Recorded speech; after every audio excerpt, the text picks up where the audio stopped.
പ്രിയപ്പെട്ട മുഅ്മിനീങ്ങളെ, നമ്മളെല്ലാവരും ജീവിതത്തിൽ ഒരുപാട് രോഗങ്ങളെ അഭിമുഖീകരിച്ചിട്ടുള്ളവരാണല്ലേ. ചിലപ്പോൾ ചില രോഗങ്ങൾ നമുക്കിങ്ങനെ പതിയെ വരും, ചില രോഗങ്ങൾ അപ്രതീക്ഷിതമായി വരും, ചില പ്രയാസങ്ങളും പ്രതിസന്ധികളും അപകടങ്ങളൊക്കെ നമ്മൾ പ്രതീക്ഷിക്കാതെ പെട്ടെന്ന് നമ്മളെ ബാധിക്കും.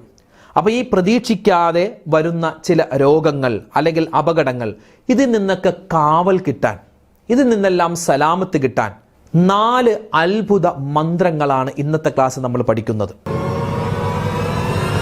ഫിക്സ് രോഗം കൊണ്ട് ബുദ്ധിമുട്ടിയ വളരെയധികം പ്രയാസപ്പെട്ട ഒരു കുടുംബം, ആ കുടുംബത്തിലെ കുട്ടി, ആ കുട്ടിക്ക് വേണ്ടി ഒരു ഉസ്താദ് പറഞ്ഞു കൊടുത്ത ഒരു ഇലാഹി മന്ത്രമുണ്ട്. നമുക്കും ഇൻഷാ അല്ലാഹ് അതൊന്ന് പഠിച്ചു വെക്കാം. നമുക്കും അതുപോലെ എന്ത് പ്രതിസന്ധി വന്നാലും പ്രയാസം വന്നാലും ഈ ഒരു ഇലാഹി മന്ത്രം ഇൻഷാ അല്ലാഹ് പറഞ്ഞ് നമ്മൾ ദുആ ചെയ്താൽ ഉറപ്പാണ്, മന്ത്രിച്ചാൽ ഉറപ്പാണ് നമ്മുടെ ആ ഒരു പ്രയാസം മാറും ഇൻഷാ അല്ലാഹ്. ഏതാണ് ആ അത്ഭുത ഇലാഹി രോഗശമനത്തിൻ്റെ മന്ത്രങ്ങളെന്ന് വിശദമായി ഇന്നത്തെ ക്ലാസ്സിൽ ഒന്ന് കേട്ടാലോ. അസ്സലാമു അലൈക്കും വറഹ്മത്തുള്ളാഹി തആല വബറകാതുഹു. ബിസ്മില്ലാഹിർ റഹ്മാനിർ റഹീം. അൽഹംദുലില്ലാഹി വഖഫാ വസലാമുൻ അലാ ഇബാദിഹിൽ ലദീന ഇസ്തഫാ അമ്മാ ബഅദ്. ബഹുമാന സ്നേഹം നിറഞ്ഞ മുത്തുമുഅ്മിനീങ്ങളെ, അല്ലാഹു സുബ്ഹാനഹു വ തആല നമ്മളെല്ലാവരെയും അനുഗ്രഹിക്കുമാറാവട്ടെ. അള്ളാഹുവിൻ്റെ കരുണ കിട്ടുന്നവരുടെ കൂട്ടത്തിൽ, പടച്ചവൻ്റെ മഗ്ഫിറത്ത് കിട്ടുന്നവരുടെ കൂട്ടത്തിൽ നമ്മളെ ഉൾപ്പെടുത്തുമാറാവട്ടെ. കഴിഞ്ഞു പോയ റമദാൻ മാസത്തിലൊക്കെ നമ്മൾ എന്തെല്ലാം നന്മകൾ ചെയ്തോ അത് അള്ളാഹു എല്ലാം സ്വീകരിക്കുകയും ഇനിയും ജീവിതത്തിൽ ഒരുപാട് റമദാനുകളെ, ശഅബാനുകളെ, റജബ് മാസത്തേക്ക് സ്വീകരിക്കാനും അതിലൊക്കെ ഒരുപാട് നന്മകൾ ചെയ്ത് സ്വർഗം കിട്ടുന്നവരുടെ കൂട്ടത്തിൽ ഉൾപ്പെടാനും അള്ളാഹു നമുക്ക് അവസരം തരുമാറാവട്ടെ. ആമീൻ ആമീൻ യാ റബ്ബൽ ആലമീൻ. നമ്മുടെ കമൻറ്റിലൂടെയൊക്കെ ആരെല്ലാം എന്തെല്ലാം ദുആ വസിയത്തുകൾ എവിടെ വെച്ചൊക്കെ എന്തൊക്കെ പറയുന്നു, അള്ളാഹു എല്ലാവരുടെയും ഹലാലായ മുറാദുകൾ ഹാസിലാക്കി കൊടുക്കട്ടെ. വിഷമ പ്രയാസങ്ങൾ അള്ളാഹു താല മാറ്റിക്കൊടുക്കുമാറാവട്ടെ. ആമീൻ യാ റബ്ബൽ ആലമീൻ. പ്രിയപ്പെട്ട മുത്തുമുഅ്മിനീങ്ങളെ, ഞാൻ പറഞ്ഞല്ലോ ഈ കമൻറ്റിലൂടെയൊക്കെ ഒരുപാട് പേര് ദുആ വസിയത്ത് പറയാറുണ്ട്. അതിൽപ്പെട്ട ഒരു ദുആ വസിയത്താണ് ഈ പ്രശ്നങ്ങൾ പറഞ്ഞിട്ട്. പ്രശ്നങ്ങളാണ്, പ്രയാസങ്ങളാണ്, ഓരോരുത്തർക്കും വ്യത്യസ്തമായ പ്രതിസന്ധികളാണ്, ഓരോ ആളുകൾക്കും വ്യത്യസ്തമായ രൂപത്തിലുള്ള പ്രയാസങ്ങളാണ്, രോഗങ്ങളാണ് അള്ളാഹു താല കൊടുക്കുന്നത്. ഇപ്പോൾ ഈ അടുത്ത് ഒരു സഹോദരി, അവരുടെ കുട്ടിക്ക് ജനിച്ചത് മുതലേ ഈ ഫിക്സ് രോഗമാണ്. ഫിക്സ് രോഗവും അതുപോലത്തെ പല പ്രയാസങ്ങളൊക്കെയാണ്. അപ്പോൾ ഈ 2 മാസമായപ്പോൾ ഇങ്ങനെ പാല് കൊടുക്കുന്നതിൻ്റെ ഇടയിൽ ഫിക്സ് രോഗം വന്നിട്ട് തലയിൽ മുലപ്പാല് കയറി അങ്ങനെ ഭയങ്കര പ്രയാസത്തിലായിരുന്നു. ഇപ്പോഴും ആ കുട്ടിക്ക് ചെറിയ രൂപത്തിൽ ഫിക്സ് വരുന്നുണ്ട്. ഡോക്ടർമാരൊക്കെ ഒരുപാട് ടെസ്റ്റുകൾ നടത്തി, എന്നിട്ട് ഇതെന്തുകൊണ്ടാണ് ഈ കുട്ടിക്ക് ഈ ഒരു അസുഖം വന്നത് എന്ന് അവർക്ക് കണ്ടുപിടിക്കാൻ പറ്റിയിട്ടില്ല. നമ്മുടെ കേരളത്തിൽ അറിയപ്പെട്ട പല ഹോസ്പിറ്റലുകളിലും കൊണ്ടുപോയിട്ട് അവരൊക്കെ ഡോക്ടർമാർ ഒരുപാട് മരുന്നുകൾ ഐസിയുയിൽ കയറ്റുന്നു, വെന്റിലേറ്ററിൽ കയറ്റുന്നു, അതുപോലെ തന്നെ പല മരുന്നുകളും കൊടുക്കുന്നു. പക്ഷേ അവർക്കൊന്നും എന്താണ് യഥാർത്ഥ രോഗം എന്ന് ഇതുവരെ പിടികിട്ടിയിട്ടില്ല. ഇപ്പോൾ മരുന്ന് ഇപ്പം ഇങ്ങനെ കയറ്റിക്കൊണ്ടിരിക്കുകയാണ്, കൊടുത്തുകൊണ്ടിരിക്കുകയാണ്.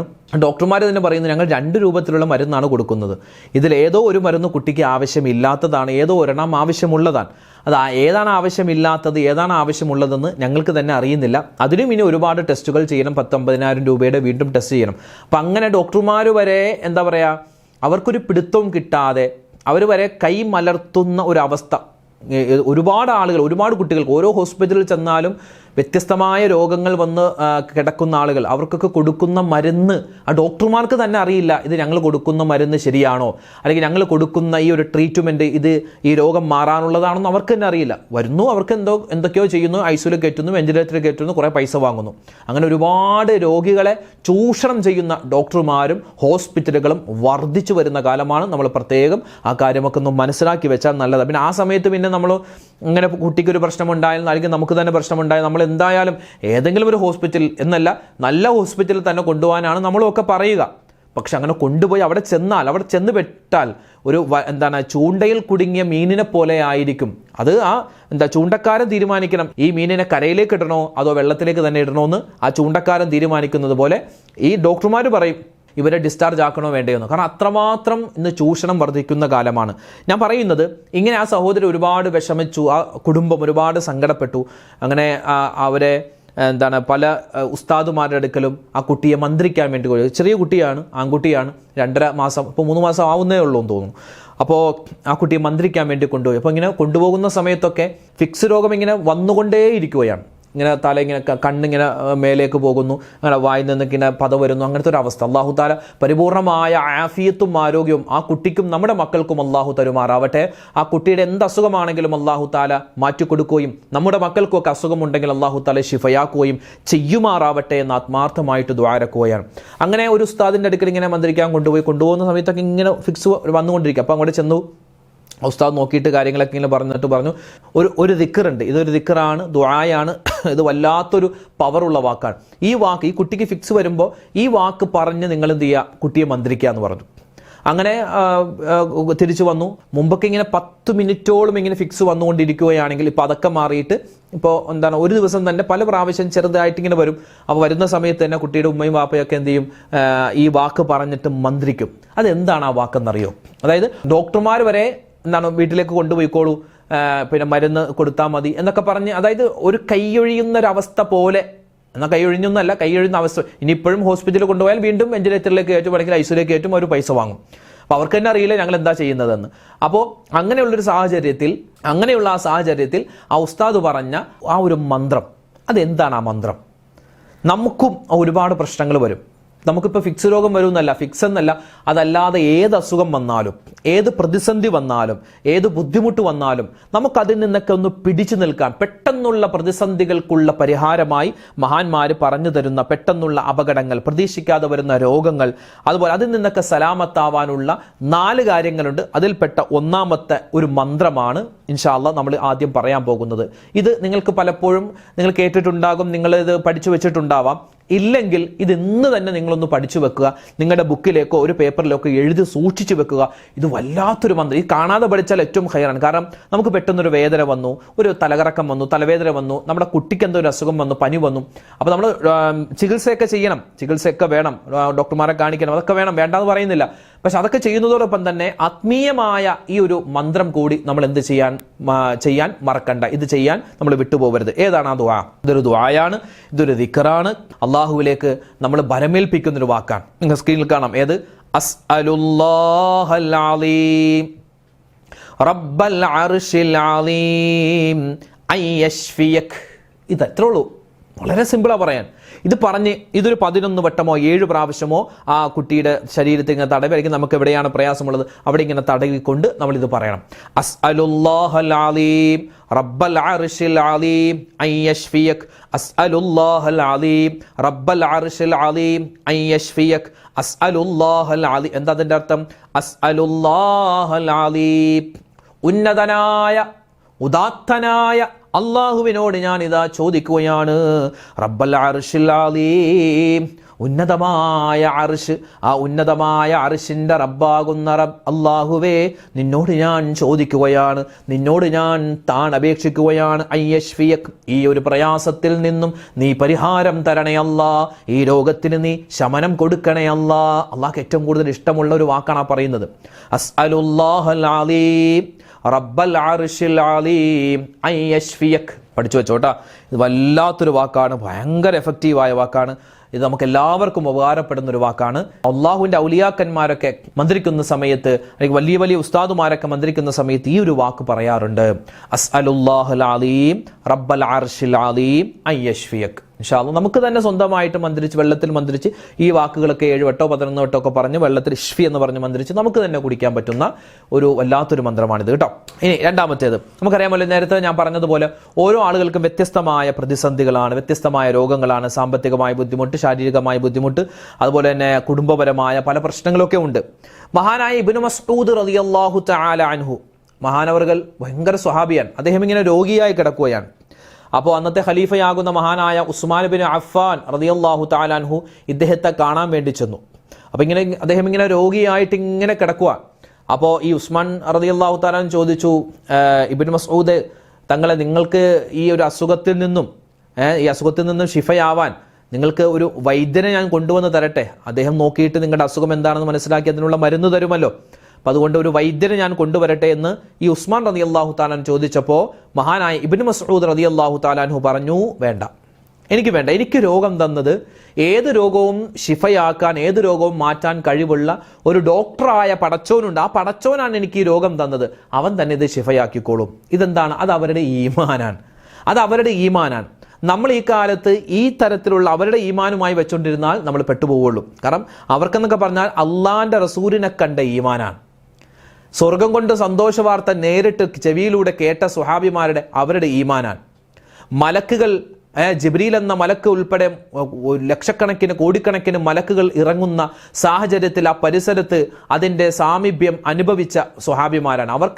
അവർക്കതാണ് ഈമാൻ, അവർക്കതാണ് ഇതിൻ്റെ മരുന്ന്. പക്ഷെ ഇന്നിപ്പോൾ ഒരുപാട് വേണ്ടാത്തരങ്ങൾ കാണിക്കുന്നുണ്ട്. ചെറിയ കുട്ടികൾക്ക് പനി വന്ന ഹോസ്പിറ്റലിൽ കൊണ്ടുപോകില്ല, മരുന്ന് കൊടുക്കില്ല. എന്താണ് അത്? പടച്ചോൻ ശിഫയാക്കിക്കോളും. ഇവിടെ നമ്മൾ അത്ര എത്തിയിട്ടില്ലടോ, നമ്മൾ എത്ര എത്തിയിട്ടില്ല. അപ്പോൾ എത്രയോ കേസുകളാണെന്നറിയോ, മലബാർ ഭാഗത്തും അതുപോലെ തന്നെ തിരുവനന്തപുരം ഭാഗത്തും അവിടെ ഇവിടെ ഒക്കെ ഉണ്ട്. ഈ എന്താണ് പ്രസവം വീട്ടിൽ പ്രസവിക്കുന്നു. പലരൊക്കെ പറയും ഇപ്പോൾ എൻ്റെ വാപ്പാൻ എൻ്റെ ഉമ്മ വീട്ടിലാണ് പ്രസവിച്ചത്, അല്ലെങ്കിൽ എൻ്റെ ഉമ്മ വീട്ടിലാണ് പ്രസവിച്ചത്, എനിക്ക് 10 സഹോദരന്മാരുണ്ട്, എല്ലാം എൻ്റെ വീട്ടിൽ എൻ്റെ ഉമ്മയാണ് പെറ്റത്. അത് അന്നത്തെ കാലത്താണോ?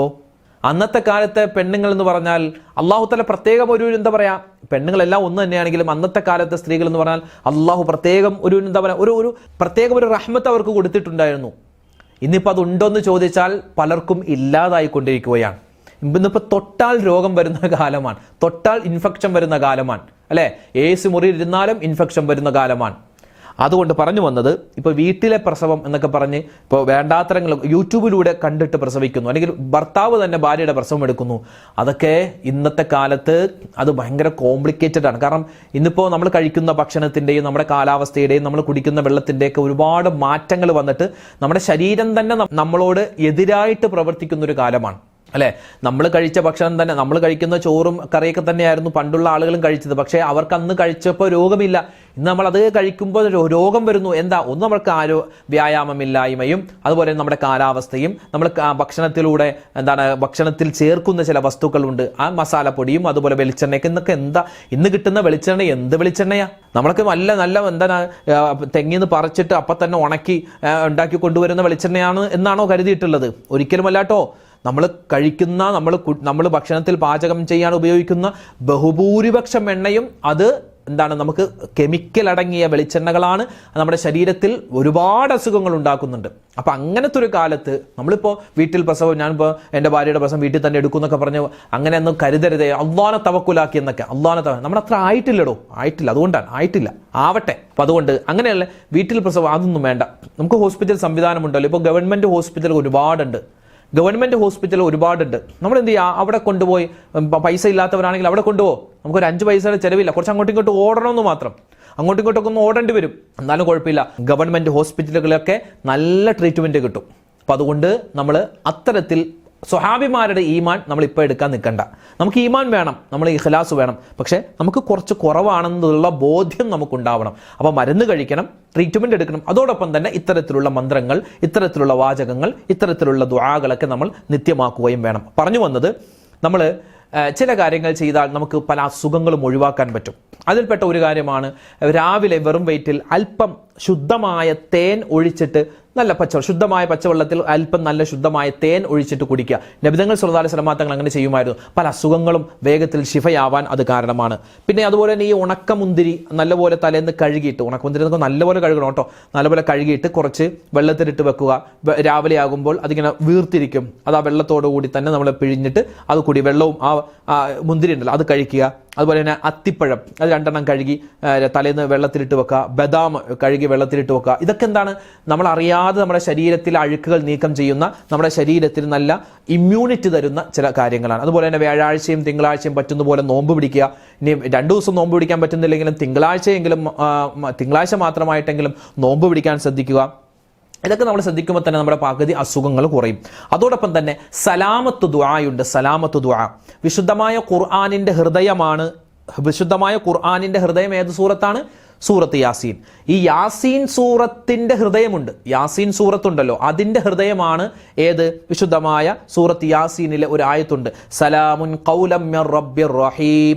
സലാമുൻ ഖൗലം മിർ റബ്ബിർ റഹീം. ഇത് സൂറത്ത് യാസീനിന്റെ ഹൃദയമാണ്. അപ്പൊ ഹൃദയത്തിന്റെ ഹൃദയമാകുന്ന ആയത്താണ് സലാമുൻ ഖൗലം മിർ റബ്ബിർ റഹീം. ഇതിങ്ങനെ നമ്മൾ എല്ലാ ദിവസവും പറ്റുന്നത് പോലെ, പ്രത്യേകിച്ച് ഓരോ നമസ്കാരത്തിന് ശേഷവും 3 വട്ടം വീതം നമ്മളിങ്ങനെ പറഞ്ഞാൽ നമുക്ക് എല്ലാവിധ ഖൈറുകളും ജീവിതത്തിൽ കിട്ടുമെന്ന് മഹാന്മാർ നമ്മളെ പഠിപ്പിക്കുകയാണ്. അപ്പോൾ രണ്ട് കാര്യം പഠിച്ചു. ഒന്ന്, അസ്അലുല്ലാഹൽ അലീം റബ്ബൽ അർശിൽ അലീം അൻ യശ്ഫിയക്. രണ്ടാമത്തേത് സലാമുൻ ഖൗലം മിർ റബ്ബിർ റഹീം. ഇതൊക്കെ എല്ലാ ദിവസവും നമ്മൾ രാവിലെയും വൈകിട്ടും മുടങ്ങാതെ കഴിക്കേണ്ട ഗുളികകൾ പോലെ, ക്യാപ്സൂളുകൾ പോലെ നമ്മൾ മനസ്സിൽ കുത്തിവെക്കേണ്ട രണ്ട് വാചകങ്ങളാണ്. ഇനി മൂന്നാമത്തേത്, ബിസ്മില്ലാഹില്ലദീ ലാ യദുറു മഅസ്മിഹി ഷൈഉൻ ഫിൽ അർളി വലാ ഫിസ് സമാഇ വഹുവസ് സമീഉൽ അലീം. ഇത് നമ്മൾ പലപ്പോഴും ഇതിന്റെ നേട്ടങ്ങളൊക്കെ പറഞ്ഞിട്ടുണ്ട്, കൂടുതൽ ഇനി അങ്ങോട്ട് കിടക്കുന്നില്ല. ഈ ദിക്റും നമ്മൾ നിത്യമാക്കുക. പിന്നെയോ അഊദു ബികലിമാത്തില്ലാഹി താമ്മാതി മിൻ ശർരി മാ ഖലഖ്. ഈ രണ്ട് ദിക്റും, അവസാനം പറഞ്ഞ രണ്ട് ദിക്റും നമ്മൾ ഹദ്ദാദ് റാത്തീബിൽ ഓതുന്നതാണ്. അപ്പോൾ ഈ 4 ദിക്റുകൾ, അതായത് ഏത് പ്രതീക്ഷിക്കാതെ വരുന്ന അപകടങ്ങൾ, രോഗങ്ങൾ, ഇതിൽ നിന്നൊക്കെ സലാമത്താവാൻ വേണ്ടിയുള്ള ഡോക്ടർമാർ വരെ കൈയൊഴിഞ്ഞ പല കേസുകളൊക്കെ നമുക്ക് നേരെയാക്കി കൊണ്ടുവരാൻ പറ്റിയ അത്ഭുതപ്പെടുത്തുന്ന 4 ഇലാഹി മന്ത്രങ്ങളാണ് നമ്മൾ ഇന്നത്തെ ക്ലാസ്സിൽ പഠിച്ചത്. അപ്പോൾ ഇൻഷാ അല്ലാഹ് ഇത് പഠിച്ചു വെക്കുക, ഇത് മറ്റുള്ളവർക്കും പറഞ്ഞു കൊടുക്കുക. അല്ലാഹു സുബ്ഹാനഹു വ തആല എല്ലാവിധത്തിലുള്ള ആപത്ത്, മുസീബത്ത്, കണ്ണേറ്, സിഹറുകളെ തൊട്ട് നമ്മളെല്ലാവരെയും കാത്തുരക്ഷിക്കുമാറാവട്ടെ. നമുക്കെല്ലാവർക്കും അല്ലാഹു ഖൈറും ബറക്കത്തും ജീവിതത്തിൽ നൽകുമാറാവട്ടെ. ആമീൻ യാ റബ്ബൽ ആലമീൻ. നാളെ മറ്റൊരു വീഡിയോ ആയിട്ട് കാണാം. അതുവരേക്കും അസ്സലാമു അലൈക്കും വറഹ്മത്തുള്ളാഹി തആല വബറകാതുഹു.